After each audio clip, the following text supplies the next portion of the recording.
Stand आपका show करना चाहिए कि आप बिहार के बच्चों के साथ खड़े हैं। नॉट नेसेसरी है, हो सकता है आपका पार्टी और ये सब चीज़ की अलग बात हो, ठीक है, आप छोड़ दीजिए कि क्या जनसुराज है, क्या प्रशांत किशोर जी है, बच्चों के साथ खड़े होइए और जहां से हो सके अपनी तरफ से आप उस सरकार की संवेदनहीनता को एड्रेस करिए कि बच्चों का भला हो, जिस चीज़ के लिए ये सारे बैठे हुए हैं इस चीज़ का हल निकले। तो आप जो जहां जिस पोजीशन में है, देखिए, क्योंकि ये कोई ये नहीं होता है कि कौन, मान लीजिए अनशन पे हम लोग बैठे हैं, हो सकता है भैया अब मनोज तिवारी जी का अलग राजनीतिक रुझान होगा, तो हम थोड़ी बोल रहे हैं कि आइए आप जनसुराज ज्वाइन कर लीजिए तब करिए, ऐसा बात नहीं है। बच्चों के लिए बोलिए, आपके ही बच्चे हैं ना, बच्चे आपके गाने देखिए भाई, अपना आप ही का गाना गा के, है ना, सब खुश हो रहे हैं और हम लोग इतना आपको सेलिब्रेट कर रहे हैं, या आपका धर्म भी बनता है। आपसे रिक्वेस्ट है, हाँ, गुजारिश है कि ये जो छात्रों के साथ जो इश्यूज हैं जितने सारे हैं इनको एड्रेस करें और ताकि ये लोग का फ्यूचर भला हो। जी आनंद सर, एक और मैसेज आपके लिए आया है यूपी से,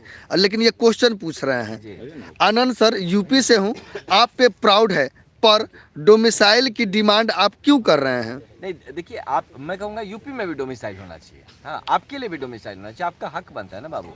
देखिए क्या होता है कि घर के बच्चों को आप भूखा रख के पड़ोसी के बच्चे को अगर खाना खिलाते हैं तो बच्चे बच्चे हैं जी, इसमें कोई शक नहीं है। पड़ोसी का बच्चे के जान भी उतना ही इंपॉर्टेंट है जितना आपके घर के बच्चे का जान इंपॉर्टेंट है। लेकिन क्या होता है कि एक घर के बीच में एक मतभेद आ जाता है ना, बच्चे कहेंगे क्या घर के कि यार पहले मैं आपके सामने बैठा हूँ, भूखा बैठा हूँ, आप मुझे नहीं दे के आप बाहर से जाकर खोज के ला के कर रहे हैं, तो उन बच्चों में हताशा आता है। तो इस बात को समझिए, आपसे विरोध, हम सब भारतीय हैं, अंत में कोई बिहारी नहीं, कोई यूपी नहीं, कोई बंगाली नहीं, कोई आसामी नहीं, कोई मद्रासी नहीं, कोई तेलुगु नहीं, कोई मराठी नहीं, सब भारतीय हैं, सब भारतीय हैं, इसमें कोई शक नहीं। सही बात। फिर भी देखिए, जिस मिट्टी पे जहाँ से पला, मान लीजिए कि आपने अपने घर में एक पेड़ लगाया आम का, तो ठीक है, पूरे गाँव को आम खिलाएंगे, लेकिन घर के बच्चों को नहीं मिले और कोई पड़ोसी में बांट दे तो बच्चों को कैसा लगेगा, आप खुद सोचिए। और मैं ये कहते हैं यूपी में भी होना चाहिए डोमिसाइल। अब कहा कह रहे कि यूपी में भी 2/3 डोमिसाइल होना चाहिए। यूपी के बच्चों को जो है, यूपी में जितने सरकारी नौकरी निकले उसमें पहला हक यूपी के बच्चों का, यूपी के बच्चों का, सही बात है। हम आपके लिए भी सपोर्ट करें, सिर्फ बिहार की बात नहीं, हम आपके लिए भी सपोर्ट करें, बट इसमें ये समझिए बस जो सिंपल में कि पहले घर के बच्चों को खाना खिला दिया जाए, फिर बाकी जितने भी हैं सबको हम लोग खाना खिलाएं जी।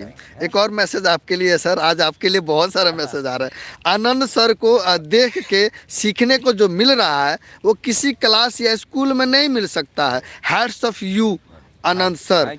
रंजन कुमार, थैंक यू रंजन भाई, गॉड ब्लेस यू, है ना, God bless you.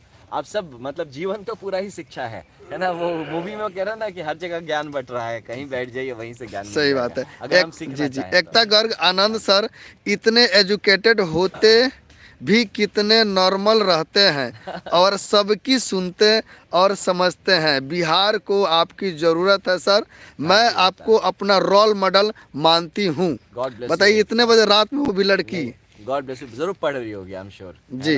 God bless you and एकदम मेहनत करिए आप लोग, जिस चीज़ पे लग गए हैं वो चीज़ पूरा करिए, है ना जी, और सब एकदम भगवान भी साथ देंगे। कल का क्या प्लान है सर?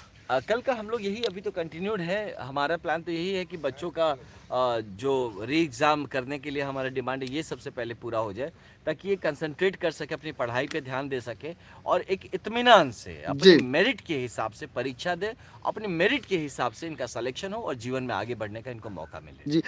एक सवाल हमारा भी खटक रहा है, सबका जानने का मतलब है, ये स्केलिंग क्यों, क्या चीज़ आ गया है बीच में?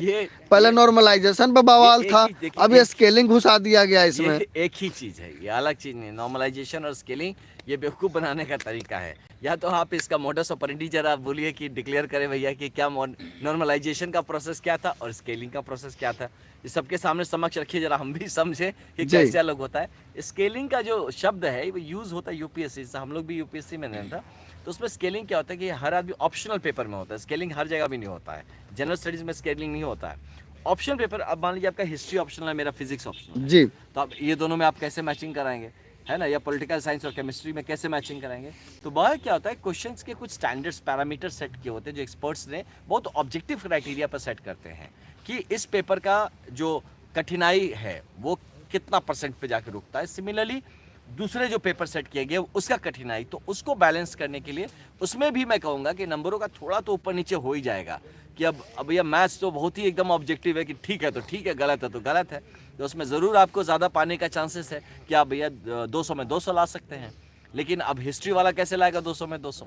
तो वहाँ पे उसको क्वेश्चन के जो पैटर्न्स हैं या जो